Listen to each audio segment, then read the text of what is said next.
Assalamualaikum warahmatullahi wabarakatuh. Selamat pagi anak-anakku yang hebat. Hari ini hari Selasa tanggal 24 Maret 2020. Hari ini kita akan belajar tema 7, subtema 2, pembelajaran 2, yaitu tentang tempat hidup hewan dan gerak hewan. Nah, tumbuhan, hewan itu mempunyai tempat hidup. Hewan ada yang hidup di daratan, ada yang hidup di air. Hewan, tempat hidup hewan atau tumbuhan tadi disebut dengan habitat. Nah, kemudian contohnya hewan yang hidup di daratan ada sapi, ada ayam, ada kambing, dan sebagainya. Nah, hewan-hewan tadi yang hidup di darat tadi disebut dengan hewan darat. Kemudian ada hewan yang hidup di air, contohnya ada ikan. Kemudian ada cumi-cumi, ada kuda laut.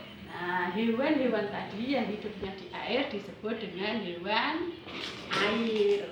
Nah, kemudian semua hewan-hewan tadi sudah mempunyai tempat tinggal. Kalau sekalian sudah paham mana itu hewan yang hidup di darat, mana hewan yang hidup di air. Nah, kemudian ada juga hewan yang hidup di dua, bisa di daratan, bisa di air. Contohnya apa? Contohnya adalah katak. Ya, pinter. Namanya adalah katak. Contohnya katak. Nah, itu katak itu bisa hidup di air dan juga bisa hidup di darat. Nah, paham anak-anak? Kalau sudah paham, kemudian kerjakan. Kalau sudah paham, kemudian kerjakan LKS-nya halaman 34.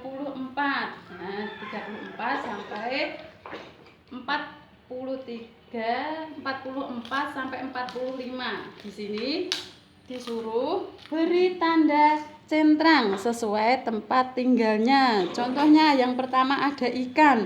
Ikan itu hidupnya di mana? Di darat apa di air? Nah, pinter, hidupnya di air, diberi tanda contreng, tanda contreng di sini. Nah, kemudian yang kedua ini gambar apa? Harimau. Harimau itu hidupnya di mana? Di darat apa di air? Di darat, diberi contreng. Nah, seperti itu. Nah, demikian kita belajar tentang tempat tinggal hewan. Selanjutnya kita belajar dengan gerak hewan.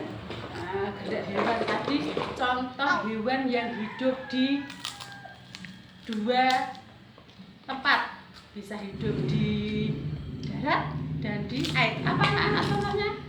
Nah, contohnya katak. Nah, kita akan belajar tentang gerak katak ya. Yang pertama nanti bisa dipraktekkan di rumah.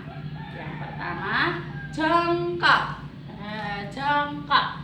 Kemudian yang kedua letakkan telapak tangan di lantai. Kemudian hitungan ketiga angkat atau tolakkan kaki, angkat badan, kemudian loncat.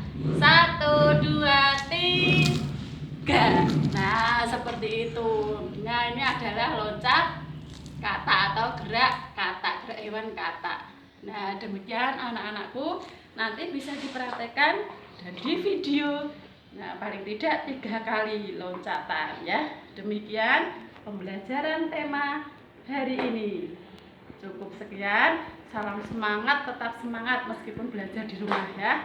Assalamualaikum warahmatullahi wabarakatuh.